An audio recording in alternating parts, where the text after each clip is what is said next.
Selamat pagi dan salam sejahtera buat kita semua. Perkenalkan, saya Eska Simamora. Saya bekerja di UPT SD nomor 030293 Lehole. Saya merupakan calon guru penggerak angkatan 4. Hari ini saya akan mencoba merefleksikan pemikiran Ki Hajar Dewantara tentang pendidikan. Ki Hajar Dewantara membedakan kata pendidikan dan pengajaran dalam memahami arti dan tujuan pendidikan.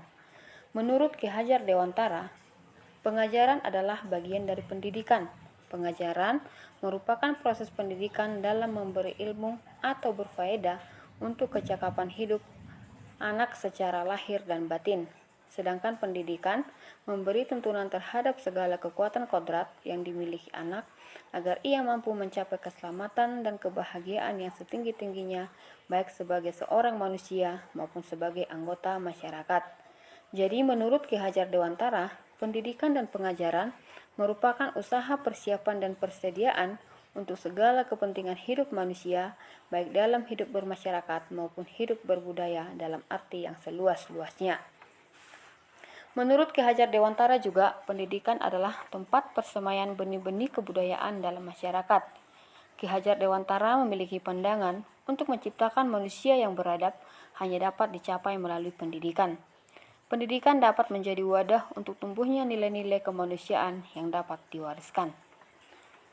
Tujuan pendidikan menurut Ki Hajar Dewantara adalah menuntun segala kodrat yang ada pada anak agar mereka dapat mencapai keselamatan dan kebahagiaan yang setinggi-tingginya baik sebagai manusia maupun sebagai anggota masyarakat. Ki Hajar Dewantara mengibaratkan peranan kita sebagai pendidik seperti seorang petani. Anak-anak itu seperti biji tumbuhan yang disemaikan dan ditanam oleh petani di lahan yang telah disediakan. Anak-anak itu bagaikan bulir-bulir jagung yang ditanam. Bila biji jagung ditempatkan di tanah yang subur dengan mendapatkan sinar matahari dan pengairan yang baik, maka meskipun biji jagung adalah bibit jagung yang kurang baik, maka akan tumbuh dengan baik karena perhatian dan perawatan dari petani. Ki Hajar Dewantara juga menjelaskan bahwa dasar pendidikan anak berhubungan dengan kodrat alam dan kodrat zaman.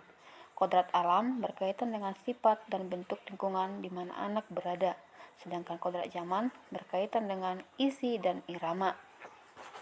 Poin yang kedua, pembelajaran yang mencerminkan pemikiran Ki Hajar Dewantara. Yang pertama menurut saya adalah pembelajaran yang berpusat pada peserta didik. Yang kedua, pembelajaran yang membangun budi pekerti. Yang ketiga, pembelajaran fokus pada proses bukan pada hasil. Yang keempat, pembelajaran yang tidak bertentangan dengan nilai-nilai kemanusiaan. Dan yang kelima adalah pembelajaran harus sesuai dengan perkembangan zaman. Apakah yang harus kita lakukan agar proses pembelajaran mencerminkan pemikiran Ki Hajar Dewantara dapat terwujud? Yang dapat kita lakukan adalah melakukan diagnosis non-kognitif awal tentang gaya belajar, model belajar yang sesuai dengan peserta didik. Yang kedua, kita dapat mendesain dan melaksanakan pembelajaran yang menarik dan yang menyenangkan. Dan yang ketiga adalah kita juga dapat mendesain pembelajaran yang berpusat pada peserta didik.